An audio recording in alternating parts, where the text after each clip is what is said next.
Welcome back to Maesterminds, the world's premier Sir Criston Cole fan club and Nerdist's House of the Dragon podcast. I'm Dan Casey, and once again we're here to bring you the Besteros that Westeros has to offer with our weekly breakdown of House of the Dragon Season 2. After a heaping helping of blood and cheese in the season premiere, Hot D's second episode gave us some royal progress, some ill-advised Congress, and the most troubled twins this side of Jaime and Cersei Lannister. Now, joining me, as always, on our small council is Nerdist staff writer, our resident lore master, and Cregan Stark's sworn bannerman, Michael Walsh. Hi, Dan. Thanks for having me back. Of course, Mikey. Legally, I have to, but spiritually, I want to.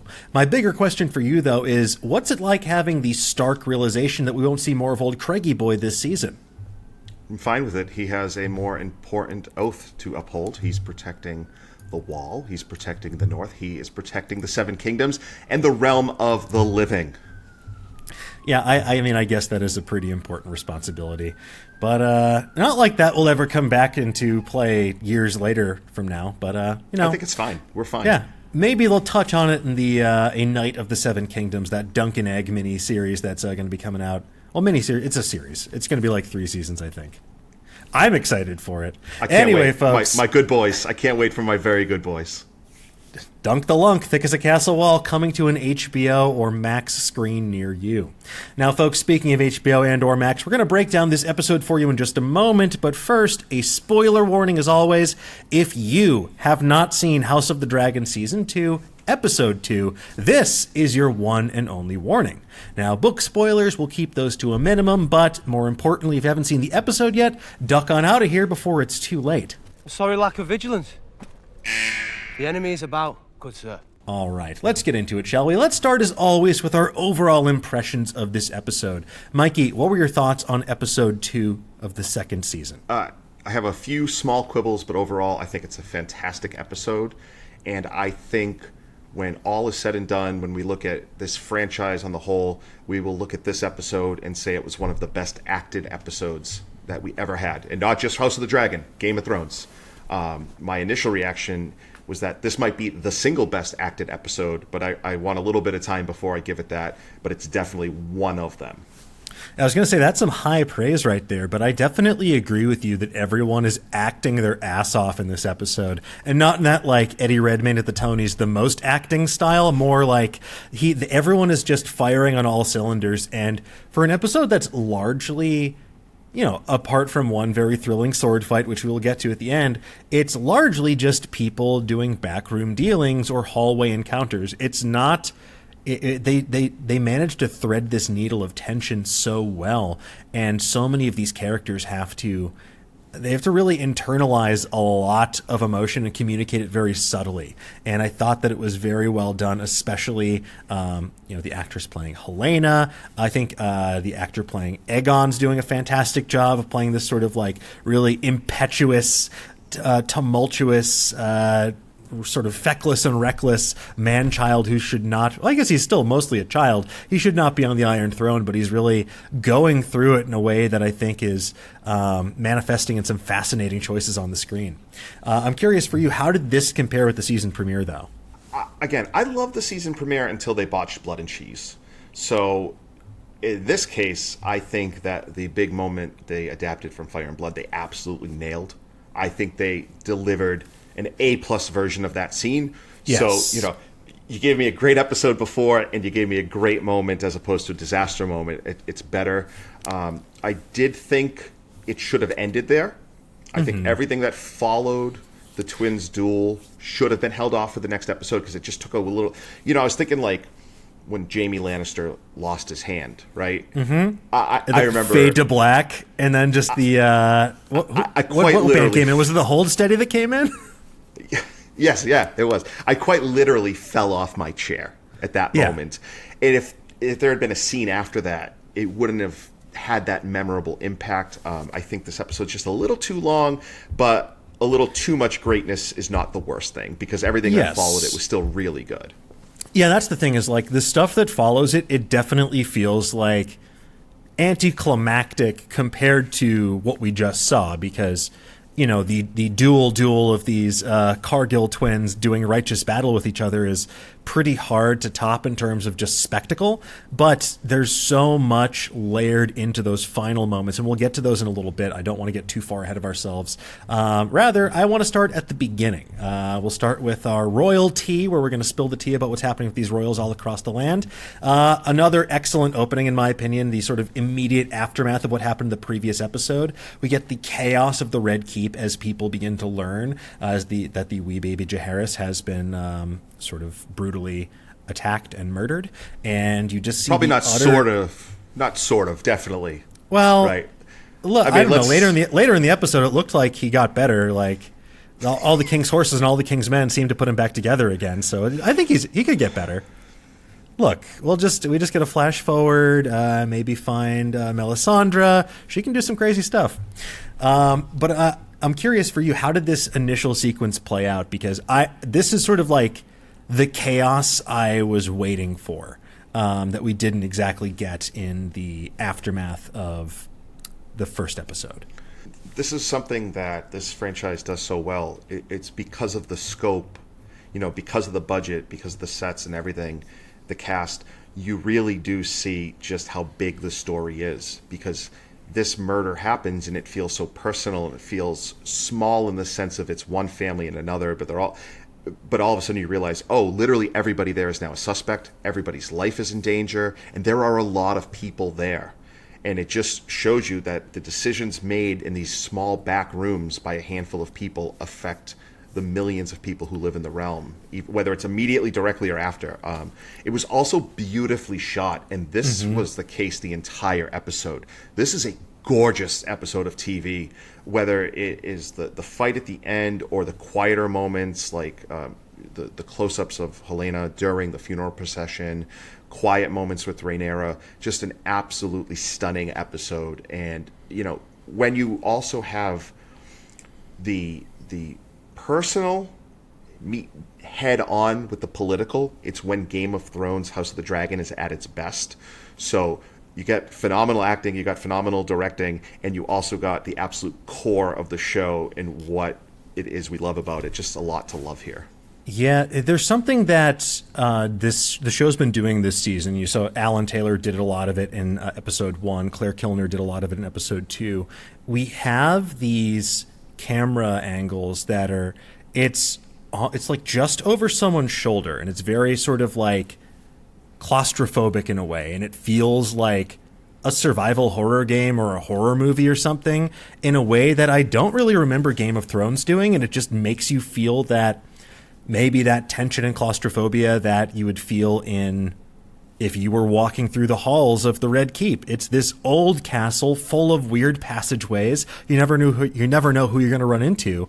So I thought they did a phenomenal job with this. I agree, especially they did a great job at capturing the scope that two people doing something wretched in the dark of night, the amount of people it has an effect on.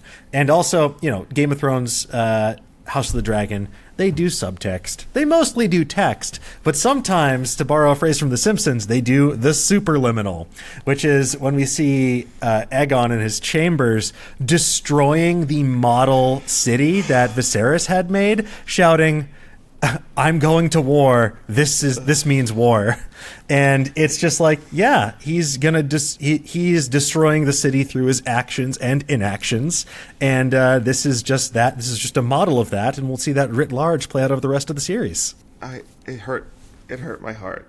I was hoping, as though I'm going to King's Landing someday. I was hoping we'd find out that Viserys' model of Old Valyria, which was probably the last surviving model in the world that he took great pains to put together, it's just destroyed in an instant. And obviously it reflects that he, as Otto says later, the kind of man he was versus the kind of not very good man his son is. That in an instant of rage he destroys this thing that his father spent years making. I just made me very sad to think that we no longer have a model of Old Valyria. It's just like Bobby Bacala's model trains on The Sopranos, but who can say which one was more tragic ultimately? Yeah, it is definitely, he's supposed to be the future of the Targaryen dynasty, and he is destroying the legacy while talking about how his son is his legacy. And that really comes to a head in the following scene, that small council scene where we see Otto Hightower coming in hot with a plan. The all-time Otto episode here, the Hand of the King, is just like slapping his way through the tower without regard for who he might offend. He has some just like scorched earth ass lines this episode. We may mourn as we must, but some good may come of this. Oh my God. Absolutely cooking this episode. What were your thoughts on the small council scene and Otto's scheming? I had a different reaction when I rewatched it. The first time he just came across as the most vile person, right? Mm-hmm. And he comes across almost like a more unassuming Tywin Lannister, right? This is what Tywin Lannister would have done this. Yeah, yes. And we also see though, but on the second time, I was like, I'm not sure he's wrong, because if you're gonna fight a war, you want to win the war, and if you could do it killing and hurting the least amount of people, that's good. Like, war's bad, but if you're gonna fight it, so like, was it despicable when Tywin slaughtered the Starks at the Red Wedding? Of course. But he makes the point after, like, how many soldiers would you have had me kill instead? I don't think it makes Otto a good person. I don't think it's really defensible, because you are turning a brutal murder of an innocent child into propaganda. But in terms, that's what the Hand of the King is supposed to do, right? Yes. He's supposed to make those choices. He is playing the Game of Thrones. He understands the stakes here, whereas like Aegon can only see what's directly in front of him. And it's this episode, and I know we're going to wait to hold off on the Otto stuff, which is good, but this episode on the whole really kind of showed just how capable Otto Hightower was, and if he had not let ambition drive him, he might have really done some good for the realm. If he had not pushed to have his daughter seduce the vulnerable king when he was grieving, and he had just served Viserys and the realm honestly, it's really sad to think what he could have done, because you see here how smart and capable he is. He also had some fatal flaws, and those come to roost. Those come to roost in this episode. Yeah, poor Otto overreached his hand this episode in a major way, and we'll get into that in a little bit. But the one thing especially upon rewatching, and I thought this the first time around, but upon rewatching the episode, I couldn't stop laughing during this scene, because when Aegon throws, I think I forget what he throws. It might be one of those like little orbs they're so fond of. The pot. It sounds like ceramics breaking, but more specifically, it sounds like the sound effect they use every time something falls over in Wet Hot American Summer, and I could not get over it. I was waiting for like the talking can of vegetables played by H. John Benjamin to appear at the small council. So maybe I'll see if we can have our editor Matt whip something up there. She's laughing at me. Andy? Man, I just couldn't think about every time like that pottery break. It just triggered something in my brain like the Winter Soldier. Wet Hot American Summer is one of my all-time favorite movies. If we ever find out that was intentional, this shoots to the top of my all-time favorite episode list.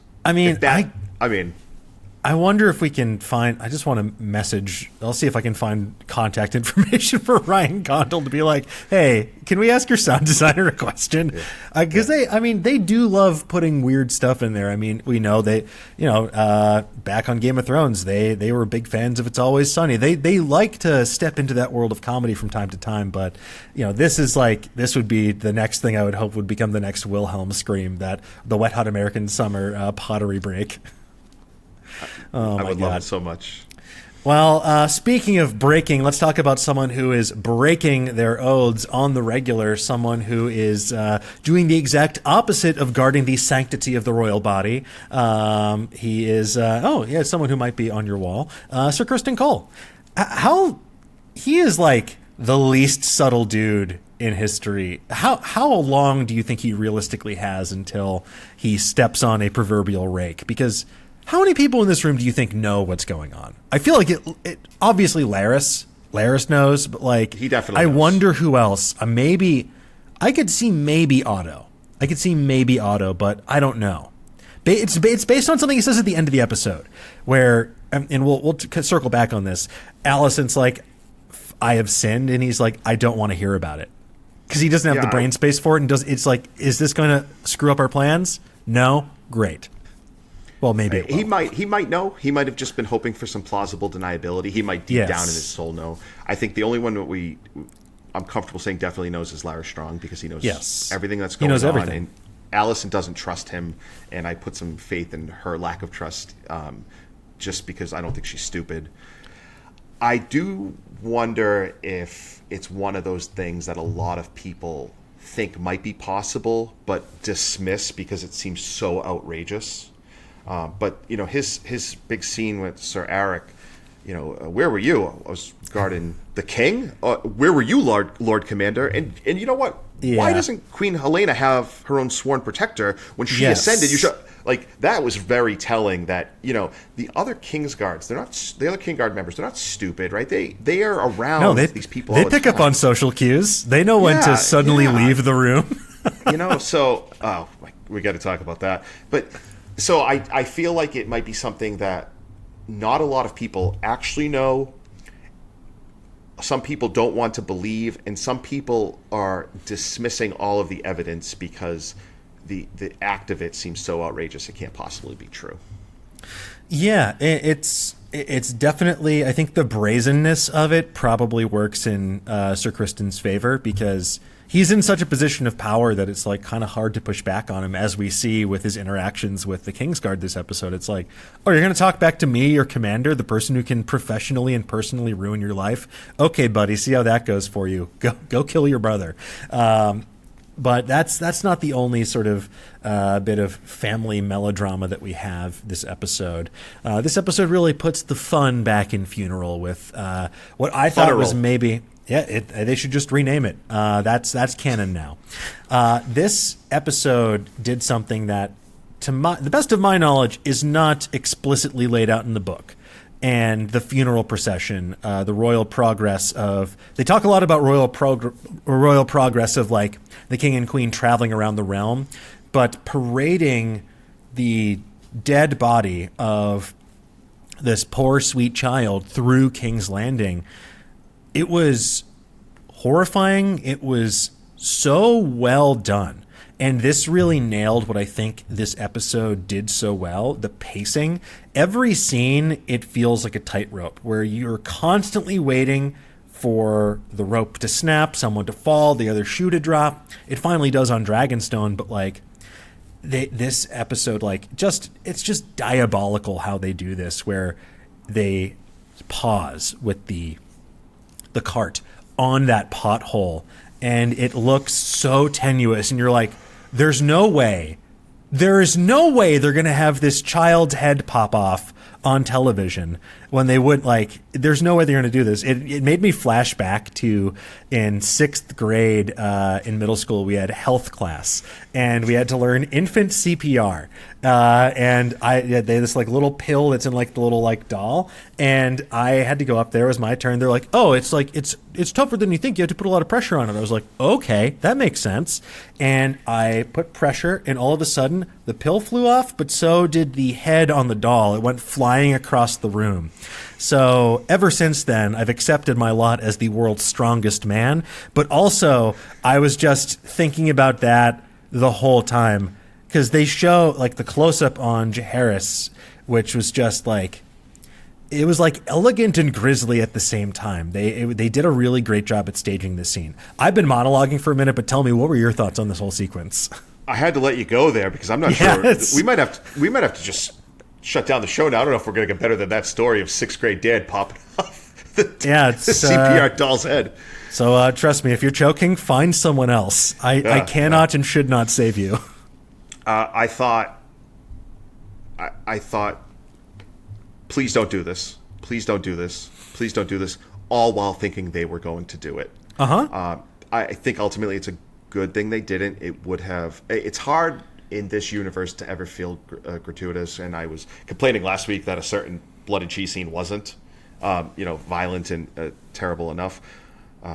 This time, but it wasn't because it wasn't violent enough. It was, I think, physically violent. Emotionally. Yeah, yes. It was physically worse, just emotionally not as terrible. This would have just felt like too much. But I think the thing that's great is that we thought they were going to do it. Because it doesn't matter if they do it. The fact that we think they're capable of doing it makes it so at all times we think they're capable of doing anything. And that's the best place for a TV show to be. You can do anything at any time, and I might not see it coming. And I might even see it coming and still don't think it will be happening. So that was great, even though it made me physically ill in the moment. Well, both especially times. Even the second time when I knew it wasn't going to happen. Yeah, especially the way they tee you up for violence by intercutting between the progress and Aegon beating Blood to death in the palace dungeons, which I love how effective that is. That you just see, like, it's a classic trope of just like the Inquisitor's chamber, and all it takes is laying out these like really rusty, horrifying implements of torture for someone to completely break down. It's something that, have you ever read by Joe Abercrombie, the First Law trilogy? Phenomenal fantasy books. It's another like POV style fantasy series, a la Game of Thrones. One of the characters is like the royal torturer, an inquisitor, and you just get so many descriptions of people just like starting to break the moment they see these implements of torture. And the fact that Larys is like, well, I'm not going to hurt you, but I can't vouch for his grace. And then Aegon comes in. It's such a good contrast as well to how we see Aegon and Helaena this episode. Because Aegon is just focused single-minded on revenge, striking back. Helaena is just, she wants comfort. She wants succor from her family. She wants to feel safe. And because like that safety's been so deeply violated the previous episode. And when they meet on the stairwell later, he can't even meet her gaze, let alone like provide any level of emotional support. And it's just this like deep divide that we see, like none of these people can be there for each other in the way they need them to be there for each other. Well, it also has some great meaning, characterization, because that moment is the only time in the entire episode Aegon is in control of his emotions. It's the only emotion that he is comfortable with, which is, I'm going to bash this guy's head in. I'm going to torture this person, right? He's so focused on revenge, but it's not like he's calm when he's talking about it. You know, he is off the handle the entire time, but when he takes a weapon in his hand, he hits a guy in the face with it, he's totally in control. And this episode, I mean, Tom Glencarney, where has he been? Talk about retroactive problems. He needed more screen time in season 1. It would have. I mean, I thought that anyway, but seeing how good he is, his range in this episode is incredible. Aegon does not even know how to have emotions. He's never really had them. He doesn't know how to be distraught. You know, he finds out his son is dead, and he immediately makes it about himself. Like, maybe they were also coming after me. I'm the king. Bop, bop, beep, bop, boop. And then later, we see him like genuinely break down and cry when his mom can't console him. So he's all over the place. He doesn't know how to control anything. And this is the most powerful person in Westeros. And this is what Otto has to face in this episode. It's like, what have I done? I've put a literal child who has no real human emotions, and when he does experience them, he has no ability to control them. It is there's a lot going on in this episode that I think will make it one of the more rewatchable ones as well, because it's really layered. There's so much going on. Oh yeah, I mean, even in that, even in the funeral progress, there's so many layers to it. It's shot like a panic attack, where we really like stay really tight on Helaena the whole time, and then we get these really close, sort of almost ethereal punch-ins on the screaming faces in the crowd, like, who are all there to support her and voice their support for the royal family, especially Queen Helaena, share their misery. I loved the like full-throated condemnation of Rhaenyra, the guy they had playing that, like, just the person decrying her name. It reminded me of it's the exact same voice they use. Maybe it's the same voice actor, same voice they use in this game I love called Frostpunk, where the guy just announces stuff in a very similar way. Where you're trying to help the survivors of thermonuclear London survive a deadly winter. Anyway, I'm digressing. But what we were chatting a little bit before we recorded about something you picked up on in this scene about sort of flowers and petals flying through the air. What did you spot? Yeah, sorry, I'm not a botanist. I think those were like flower buds, or some mixture, but they were from the flowers, and people were throwing them over the procession. And there's a lot of slow-mo shots, like you said, the ethereal scenes with Helena, and it was.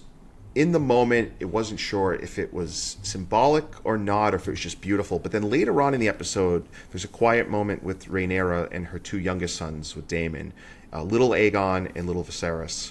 And they showed her in a moment of reflection, and they made a point to show all the dust floating around her. And those two shots felt very intentional and together felt symbolic. Now, you might have a different meaning, but I took it as sort of, here are these women caught up in these events with so many swirling pieces around them that they can't control, and all they can kind of do at times is sit back and just be consumed by it. And I thought it was very beautiful, and I thought it was very telling to show that even two very different women, two very different queens, are basically in the same exact situation here. They can't keep their kids safe. They are just as much a victim of circumstances as they are the reason for them. Really, really nice, meaningful filmmaking. Yeah, it definitely, like, the immediate phrase that popped to mind for me was ashes to ashes, dust to dust, as their family sort of these are like the cinders that are being scorched by the dragon flame of their inevitable war. It's going to be brutal. We've already seen the opening salvo has claimed the perhaps most innocent and least culpable among these two families, and it's only going to get worse from here, because this is a Song of Ice and Fire, and that's what happens thanks to old Georgie boy. Now, speaking of things to come and ill portents, it seems like for a moment in the crowd we see someone that may play a larger role in episodes to come. Mikey, maybe it's someone who might be able to lead this flock of wayward sheeple away from impending doom, or towards it. What can you tell us about this person? Towards the end of the funeral procession, yeah, right, I got it. Yeah, nailed it. There is an older gentleman who screams out cursing Rhaenyra, cursing her, and as soon as they showed him, I perked up. I can't get into too much of why. If you are a fellow book reader, if you also picked up on it, you probably got very excited. If you didn't, you're probably mad at yourself. All I can say is there is the potential that is a very important character to come. And even if it turns out it's not, I think it was very intentional to make us think it might be. Mm-hmm. If nothing else, we can see already how some people in King's Landing are already completely turning against Rhaenyra. And we know this is a fact because we see it when we then go to the Black Council. We see that even her own members, the people sworn to her, are like, okay, but you did it, right? Like, yeah, you can tell us if you did it. It's we're all looking for the queen who did this. Yeah, there's Sir Alfred Broom, definitely a character that in classic Game of Thrones fashion might not seem important, and he might not be. That's an adaptation. They're making changes, obviously, but if that scene showed like even somebody who's there, he's a Dragonstone Castellan, he doesn't believe her. Like, mm-hmm. she's like, you think I could lose my own son and do that? And do it to Helena? We mentioned everybody loves Helena. Nobody has ever had a problem with her. Ever. No one ever will. The Black Council's already falling apart. Daemon's little assassination is blowing up in their face, as it should. As it should. You can't go around beheading 6-year-olds without losing supporters. I would hope.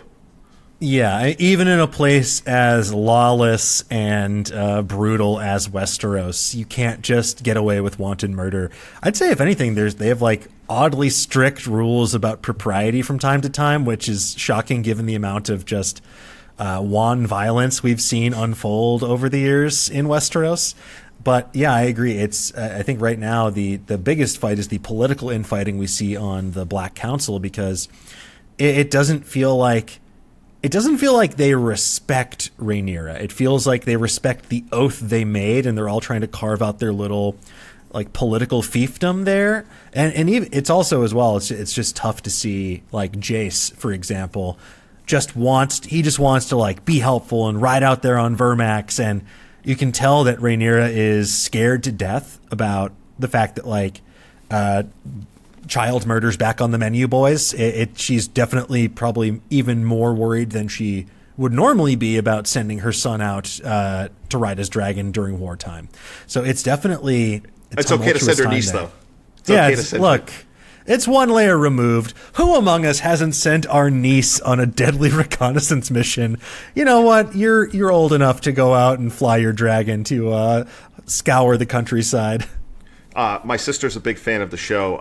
I wouldn't do that to my niece and nephew. Don't worry. Sure. As someone with no siblings, no nieces or nephews, happy to do it. I will fall on this sword. So you know what? At least 50% of the hosts here are down to follow in Rhaenyra's footsteps.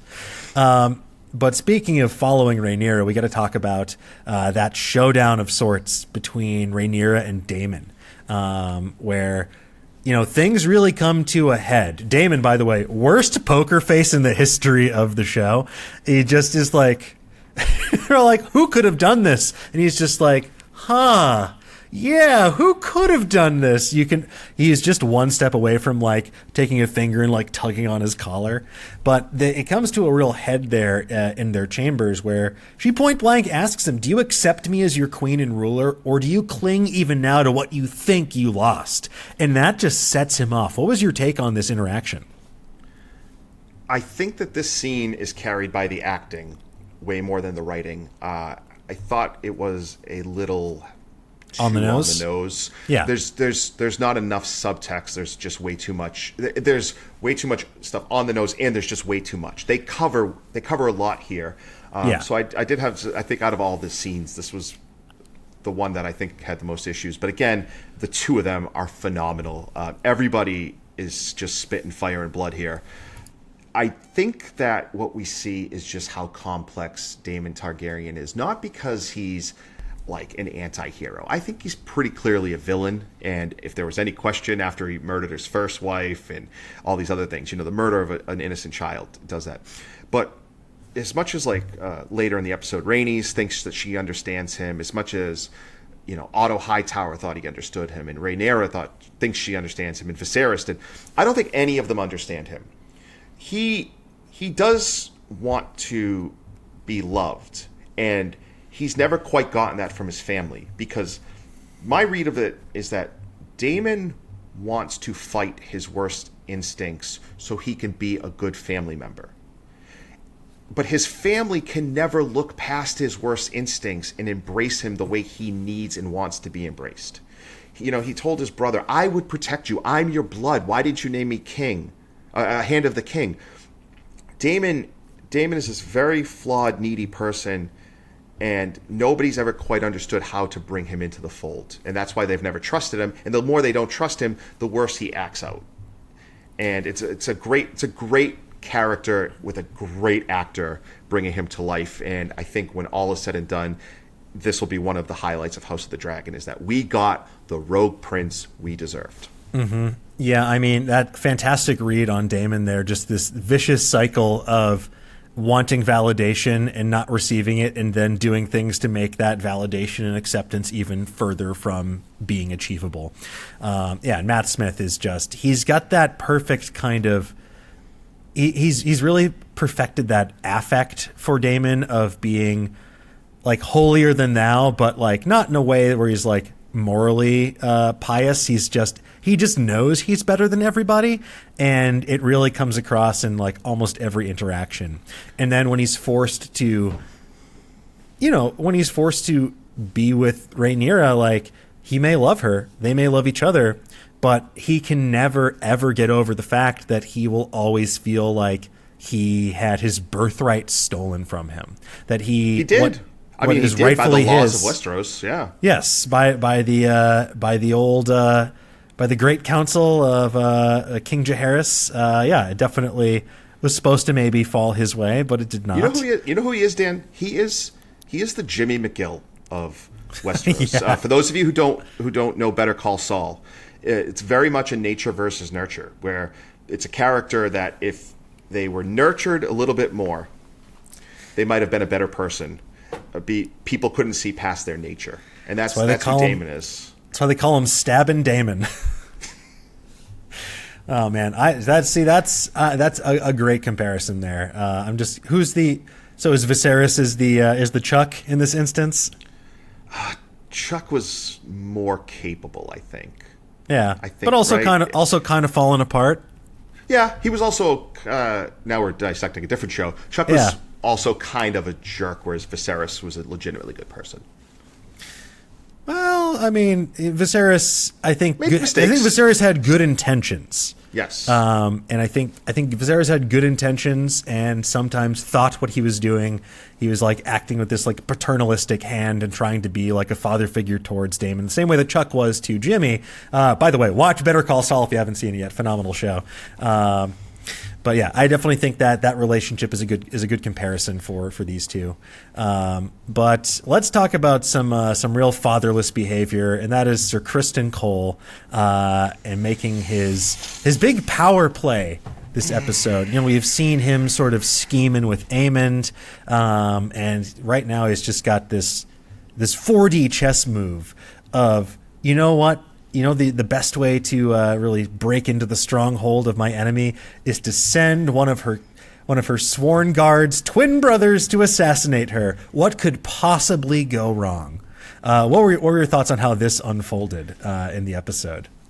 Dan, I've heard many times in my life, Michael, you don't know what you're doing. Michael, you're never going to get anything right or accomplish anything. And it's like, why do I keep coming to these family reunions? But nobody has ever, in the history of the world, been more right about anything than I have been about Criston Cole. The worst person ever. I told you all in season 1 when you thought he was this great knight, what was coming. He is the most despicable, least honorable person ever. And I've watched a show that had Joffrey Baratheon and Ramsay Bolton. Criston Cole, and the great thing this episode does is that it shows him have a very brief moment of humanity. An actual moment where it seems like he's going to take responsibility, where he feels guilt, where Alicent knows something's wrong, and she says, you know, did you tell anybody? And he's like, what do you take me for, an idiot? And she's like, I take you looking for, you know, a man looking for atonement. He's like, there's nothing I can do, right? Like, and then, just like in season 1, when he asked Rhaenyra to run away with him, it wasn't out of love. It was because he was hoping she could give him redemption by removing the guilt that he felt for what he had done. He just is not an accountable person, and it didn't work for her because, you know, she wasn't going to run off and give up her crown and her responsibility. But it works on poor Sir Eric because he is duty bound and he does want to be honorable, and everything that comes pouring out of his hypocritical mouth, the sewage. You know, I had to make notes of it, right? The white cloak is a symbol of our purity, our fidelity. Kingsguard, our sacred trust. Will you so easily sully our ancient honor? First your brother betrays us, and then the young prince is murdered in your watch. You have brought disgrace upon our ranks, and now you must restore it. It's despicable because it's all about him. It's not even projection because he's just taking his guilt and putting it on someone. He's not, you know, he doesn't actually think Sir Eric did anything. But now he wants an out. I'll send you. You'll take care of this, and then I don't have to feel guilty anymore. He's just the worst, and he gets rewarded for it by being named Hand of the King, and then when it's all over, he goes right back into Alicent's bed.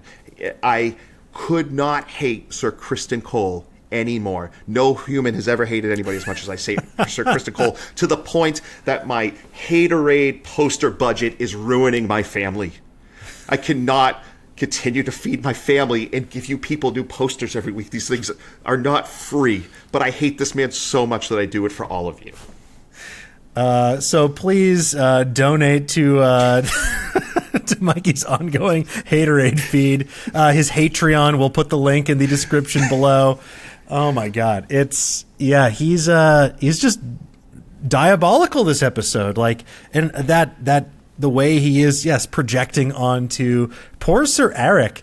And, you know, you mentioned there was one of your favorite moments in the episode before we started recording, which is it's like, this is a very tense, uncomfortable moment when he's reading Sir Eric the Riot Act, but the way that every other Kingsguard member slowly gets up from the table and just trudges out of the room, it's so good. Because they so linger funny. on it for just Laugh long out loud enough. funny. Yes, It's not the only funny reaction shot in this episode. I hope we'll talk about the other one, but even the second time I laughed even more, even though I knew what was coming. It's so well done. It's so human. It's so legitimate, so personal. I loved it. So good. And it's great that we can laugh for a quick moment in the middle of Kristen Cole doing something genuinely despicable. And I thought about this a lot because I think that on the surface you might say this plan, not only is it really below the Kingsguard, right? They don't operate in deception, right? This is not how they act. But you might say, well, wasn't it really stupid for like Rhaenyra not to have like her Kingsguard member cut his hair or shave his beard or something? But it's kind of that thing where nobody thought to do that because nobody could imagine something this depraved. You know, it's kind of like I know we're all over the place with references today. It's kind of like if you're like the Titanic. I know you didn't expect that to come out of my mouth. No, of course. Yeah, the Titanic, right? Like it had all these chambers, and it could, 4 of them could flood, and it could still float. And it's like, well, why didn't they worry about scraping an iceberg? Because no ship had ever done that. Like the Titanic hit an iceberg in a way no other ship, so nobody had ever been like, oh, we'll just kind of hit it. Nobody's sitting around being like, oh yeah, they're going to send one Kingsguard to impersonate his twin brother to assassinate a queen in her bedchamber. It's just not something you would consider because you'd have to be so depraved, so craven, so despicable, so awful, just the worst person who ever existed to even come up with it. Well, especially when they are these people who are supposed to have sworn like a series of really like binding oaths, powerful oaths that they uphold. These are supposed to be like, you know, virtuous warriors that defend their monarch to the bitter end. And so to like have someone slink under the cover of darkness, get on a fishing boat, infiltrate a castle, and assassinate a queen under the auspices of pretending to be his twin brother. Yeah, no, the mind boggles. Obviously, it's in George R.R. Martin's noggin, but like if you're just an average Westerosi citizen or even a council member, it's probably not the first thing you think of. So, you know what? I guess shout out to Sir Kristen Cole for thinking outside the box here and just, you know, coming up with some just really devious behavior to try and execute.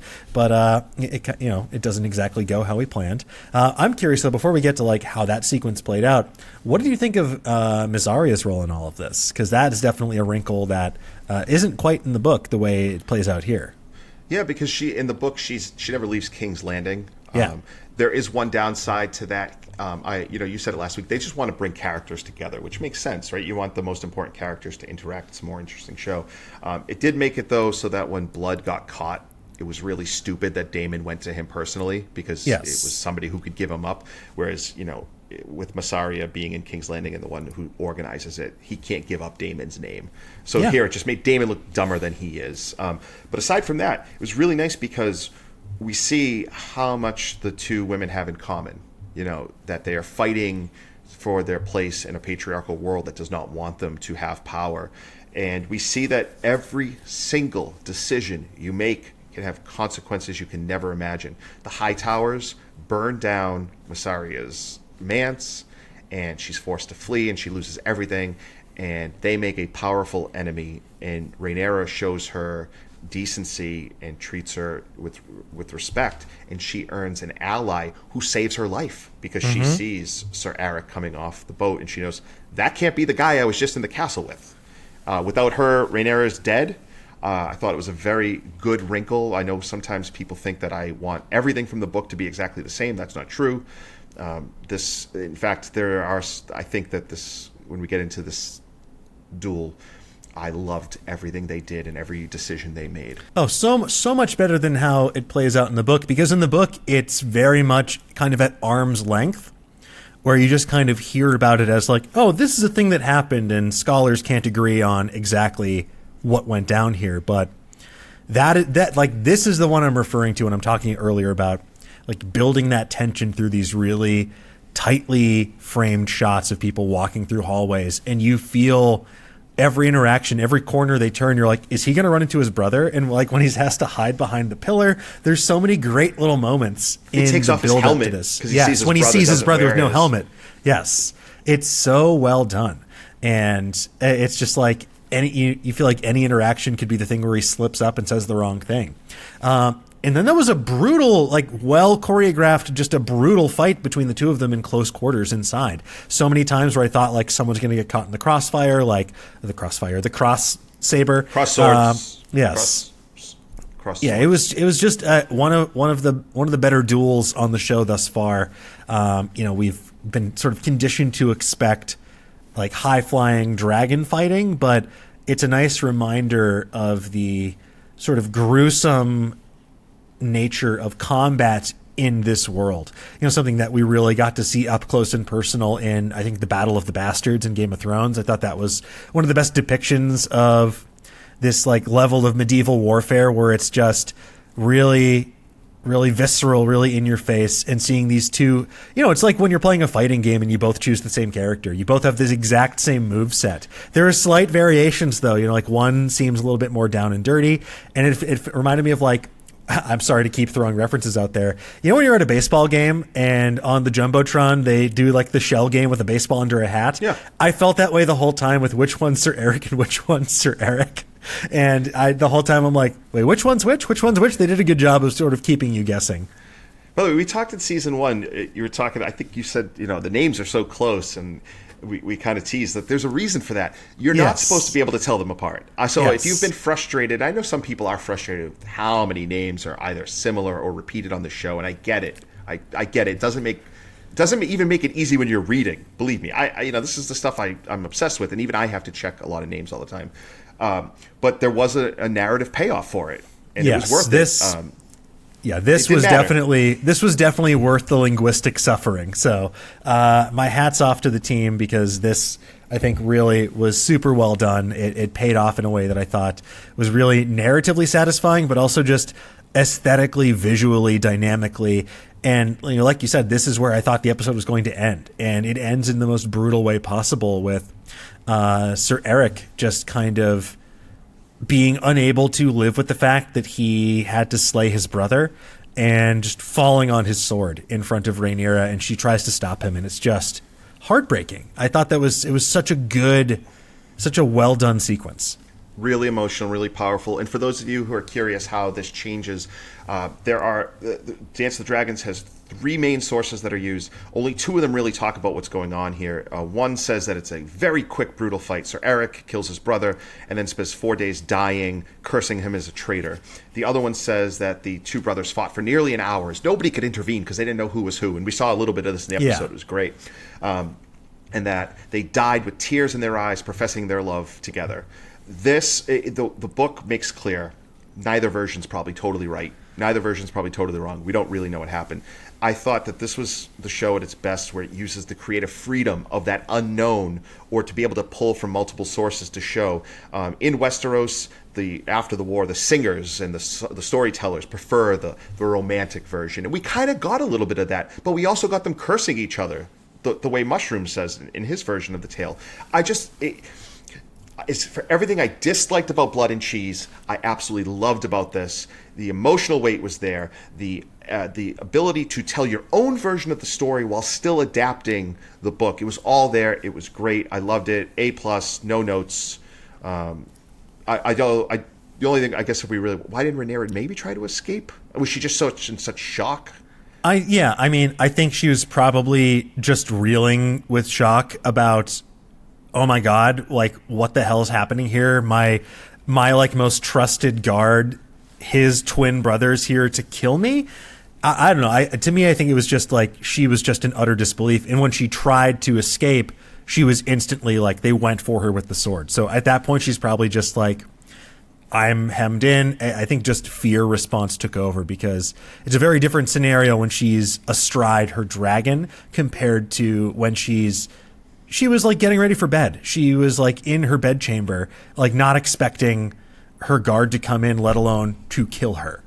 So it was definitely very well done, and gives a narrative reason for her to be there in the room as well, witnessing all of this go down, and probably, you know, rattles her thinking that she's safe and sound on Dragonstone after making all this hay about like, well, no, I can't send my son out. I got to keep my family safe, when she's the one who's in the most danger. Also a great point of comparison to Aegon earlier being like, and where were you? Like, I could have been attacked. Well, were you? I could have been. Like, it definitely paid off in a major way.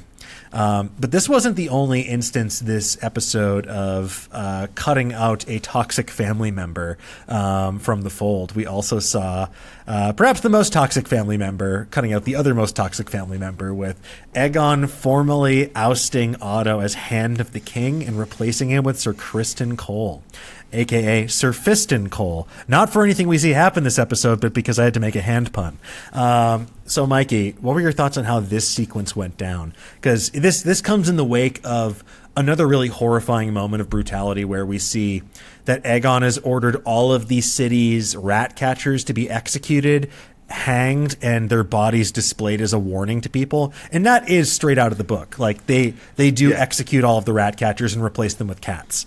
But although they say in the book no one ever saw Cheese again, and it makes more sense on the show that he would have been among the rat catchers killed, because you can't trust Helena to identify anybody. Oh, of course. And Alicent isn't there in this version.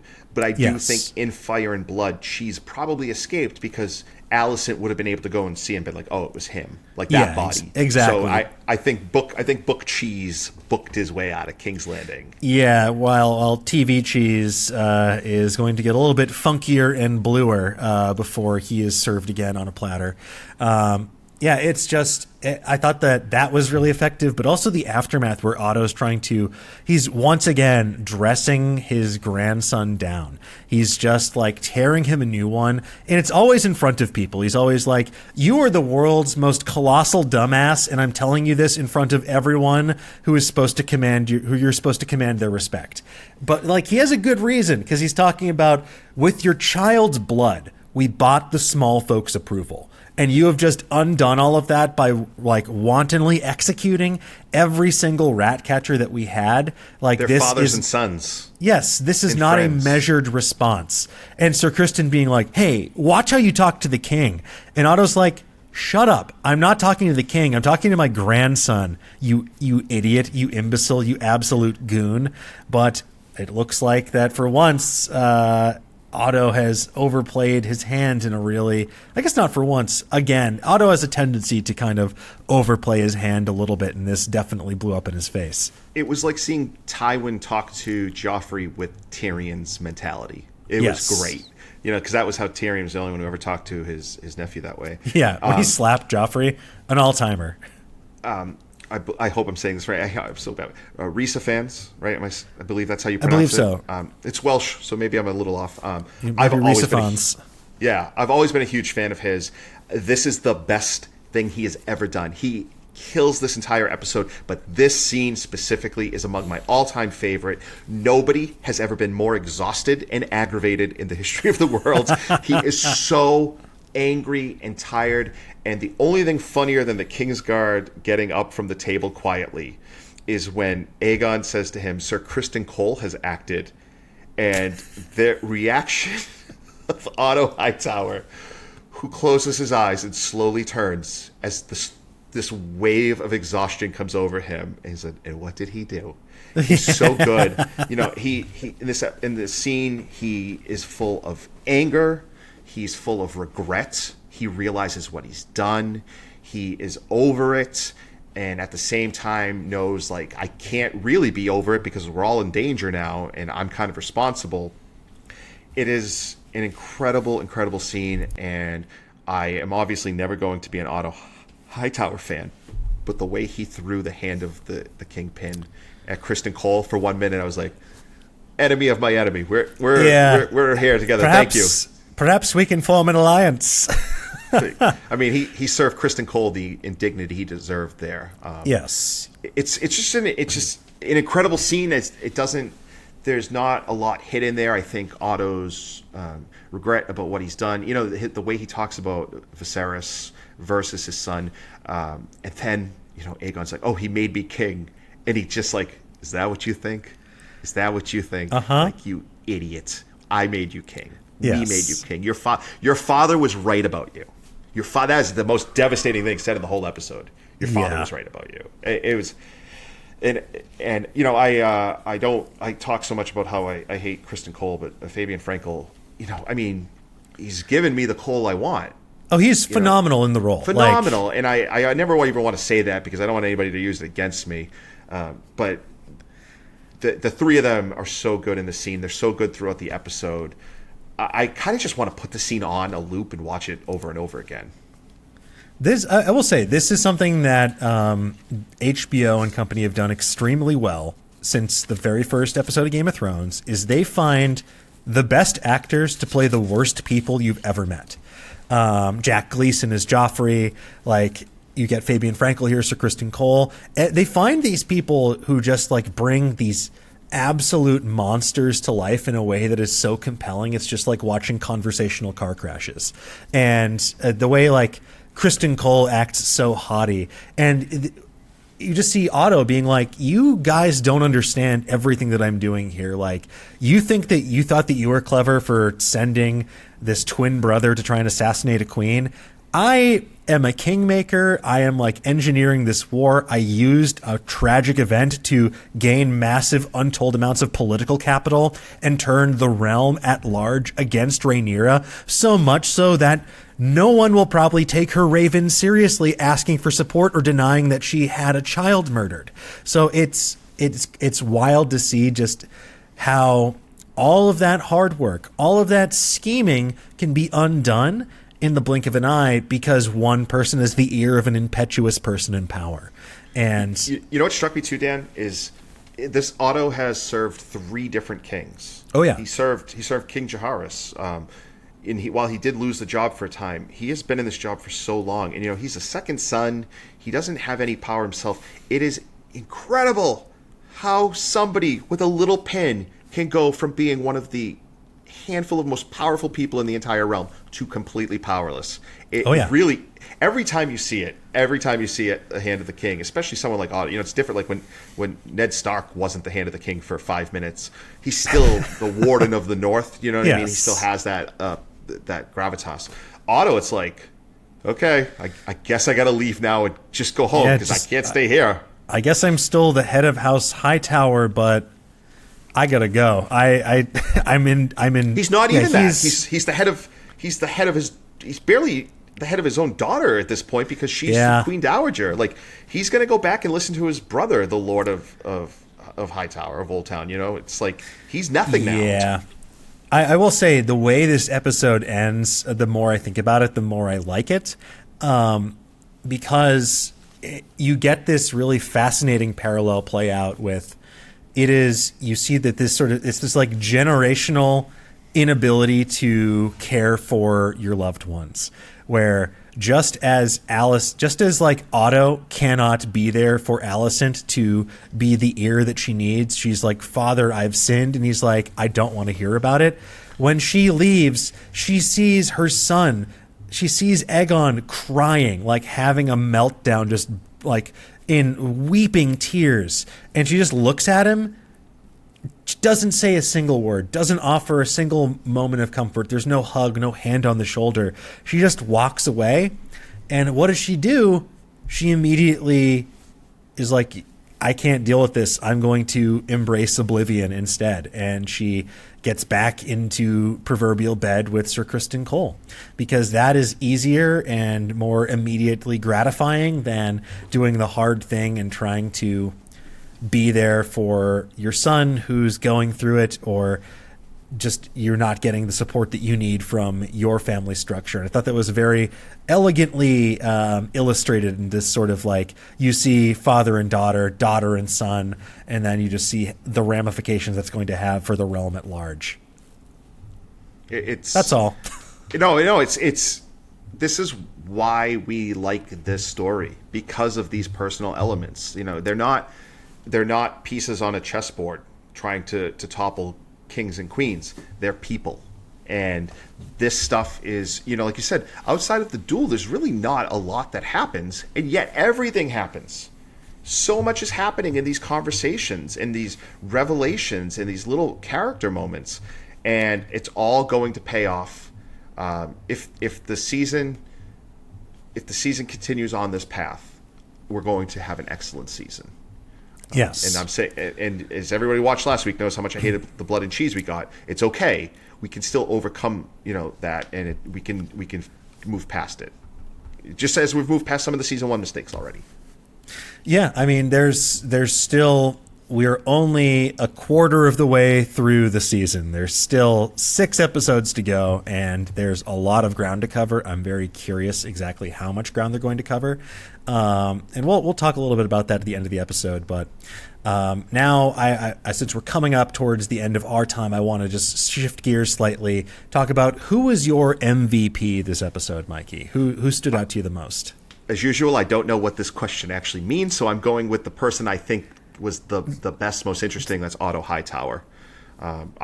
He loses all of his power. He got the MVP that way. In fact, this is probably the episode outside of the poor Cargyle twins, probably the worst for him, but he's incredible in this episode for all the reasons we talked about. He's my MVP.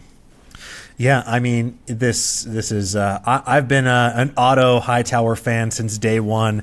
Not a fan of his behavior, but just I think he's such a dynamic and fascinating character, and everything that happens to him this episode with Rhys Ifans' performance, it's just next level, top tier, and I think that he really singles himself out this episode. I'm going to go a slightly different path, and I'm going to give it up to Helena. I think that she has a very small role in this episode, but makes a major impact in the way you see her interact with Queen Dowager Alicent, when she's just sort of explaining, like, I don't want comfort from the people of King's Landing. I don't know them.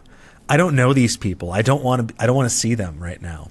So and sad. the way she comports herself and the performance during the funeral procession, and also at the end, that just really pointed moment where she locks eyes with Aegon coming down the stairs, and she's just like, well, I guess I am well and truly alone. You know, in the books, I don't think it's a spoiler to say this, you know, what happens with Blood and Cheese effectively drives her mad, and as it should, as it would for, I think, any number of people if something like that were to happen. And I don't think she's mad on the show. I think that she is kind of slowly having this, she's slowly falling apart. She's just numb because of all the grief she's going through. And I think we'll see that manifest in different ways, and especially with how they've really set her up as a dreamer, someone who can see these portents of the future. I'm always paying extra attention whenever she's on screen, because she's going to drop some sort of tidbit about what's to come. That didn't really happen this episode, but you know, maybe it did. Maybe her warning about not knowing these people could come into play with a certain person we might have seen in the crowd during the funeral procession. So only time will tell, but I'm very curious to see what they have in store. But moving on, you know, speaking of like that character we saw in the crowd, are there any Easter eggs or moments that fans might have missed, stuff we didn't get to? For example, the one that immediately stood out to me, I wrote down in my notes, Darren mentioned, is when Otto Hightower mentions to Alicent that she does have another son that may come in handy. Darren. They've never mentioned. Yeah, I was very excited. He's been conveniently off screen this whole time. What do we need to know about him? He is the youngest child of King Viserys and Alicent. He, at least in the books, plays a role. He plays a role in the story. I was very excited to hear that he exists, since Aegon and Helena's son Maelor does not. I know we probably don't need more characters with Targaryen names, but I was still very excited. I also thought it was a big moment when Jace and Baela acknowledged that Harwin Strong was his real dad. Mm-hmm. You know, it showed that the boys weren't ignorant of their real birth, that they actually were bastards. And you said this last week, and I wasn't sure they'd do it. Now I'm very interested to see how that ultimately plays out. Does Jace look and say, you know, people kind of have a point about me that I'm not the actual heir to the Iron Throne, and maybe, could that end up playing?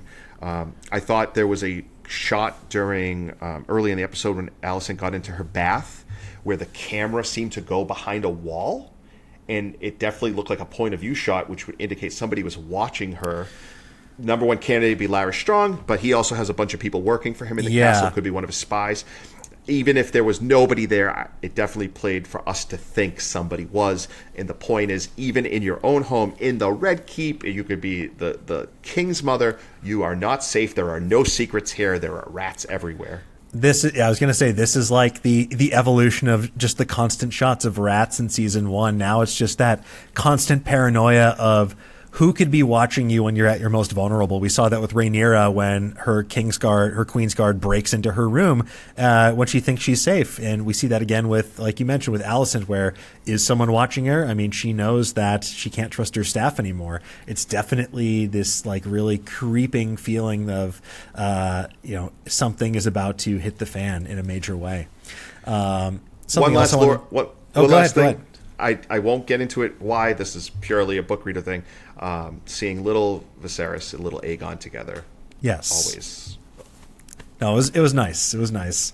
Also, speaking of babies, we got to see a slightly larger baby, and that was Aemond. Just maybe not getting the motherly love he's sought his whole life. I know this shows that he's not quite the monster he seems to be.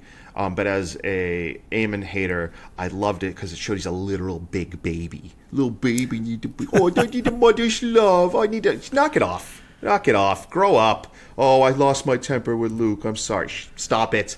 Stop it, you child.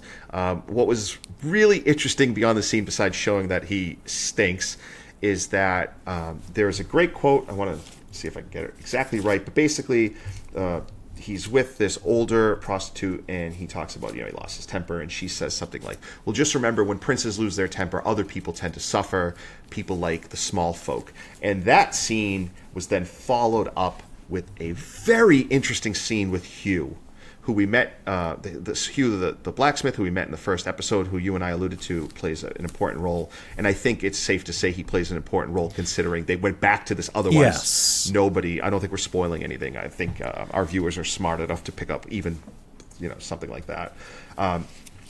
There is, without getting into spoilers, I think, once again, I don't hate every change the show makes. I actually like most of them. I think that they are doing something very interesting with Hugh. Very, very interesting. And while we can't get into that, what we can't get into the fact is that the scene in the brothel and the scene with Hugh seemed very intentional to be back to back. It was all about the small folk and how they are suffering and how this war literally makes it hard for them to live, right? Hugh and his wife seem to have a daughter who might be dying, and they can't find a chicken, and when they do, it's 3 times the cost, even though there's not a shortage of food yet. It's a great reminder that the decisions in these little councils made by powerful people affect everybody, but it was also foreshadowing a very interesting storyline, I think. Yes, I think it's super fascinating to introduce Hugh, because in the book, we don't meet him until later on. I'm not going to describe the circumstances, but like seeding him now in this way, I think is really fascinating and will add more dimensionality to the story being told later. And I think this is a good bridge to talk about. We pay a visit to another pair of characters that seem like they're going to play a much larger role this season, and that is Alan of Hull and his brother Adam of Hull. And this is, I'm a big fan of anything related to the Valyrians. I love anytime we get to deal with like their crazy navy. But here they have a really telling moment where Adam comes to his brother, who seems to like not really want anything or he saved Corlys Valerian's life. And, he really tries to downplay that. He seems almost embarrassed by the fact that he saved Corlys Valerian's life. And now Adam's coming in and saying, well, he owes us. It's a very interesting line that I think we'll have to keep a real eye on these folks as we move forward, because it seems like they're going to be increasingly important to that section of Westeros. Not Westeros even, the section of the world. Yeah. It's hard for us to know these important characters and what role they're going to play without spoiling stuff. I would say go back and rewatch the scene from last week with Alan and Corlys, then watch this scene and also think about things that I think that should be obvious, even if you know nothing about the story, that stands out. And like you said, he says, what he owes you, what he owes us. What could Corlys Velaryon owe Adam of Hull, who he is seemingly not really met, right? We didn't see any interaction. Like, Alan saved his life. Pretty big deal. And now he's fixing his boat. Maybe we're giving too much away, but it's there. It's already there. The subtext is there. Yes. It's not our fault if you haven't noticed. Before you know it, it's going to be text. So it's just going to be, before just you know hang it. on. And in fact, I think we usually end with predictions, right, Dan? Yes, we do end with predictions. So, Mikey, do you have any parting thoughts and/or predictions for the next episode? I think we could finally start getting some answers as to who these people really are and why they're going to play an important role. I think Daemon's off to Harrenhal, which everybody recognizes is very, very important. You mean the most cursed castle in the entire world? Yeah. What could possibly go wrong? There was also, I would suggest rewatching that. It seems like it's not that important, a scene with Rhaenys and Corlys in bed, but I think there's some telling stuff there. Even if I don't necessarily think her assessment of Daemon is totally correct, there's still a lot of stuff I do. And there's also a little, I think, foreshadowing about, what's going on in this war. I also think that there was a very telling little moment that I didn't pick up the first time during the scene with Jason Baylor. He says, "Oh, you missed dinner," and most people did. I think we already see how many people are already pulling away from Rhaenyra. I thought that stood out more in the second watch. As for predictions, I'm probably going to have a real conversation with my wife about the posters. They're getting bigger. They're getting bigger. Maybe we might have to start repeating them. Actually, she loves them. But yes. Like Kristen Cole, Look, I they feel are guilty. tax deductible. Like Kristen Cole, I feel guilty. But unlike Kristen Cole, I'm not a monster. I will maintain my guilt myself and deal with it. Yeah. Look, I think that we're going to see... I'm really excited because I think we're going to see just how ill-suited Kristen Cole is for this position, and I think we're going to see we're going to have to see Rhaenyra take some sort of tangible action, because these first two episodes have both been her on the back foot, reacting to everything happening to her and around her.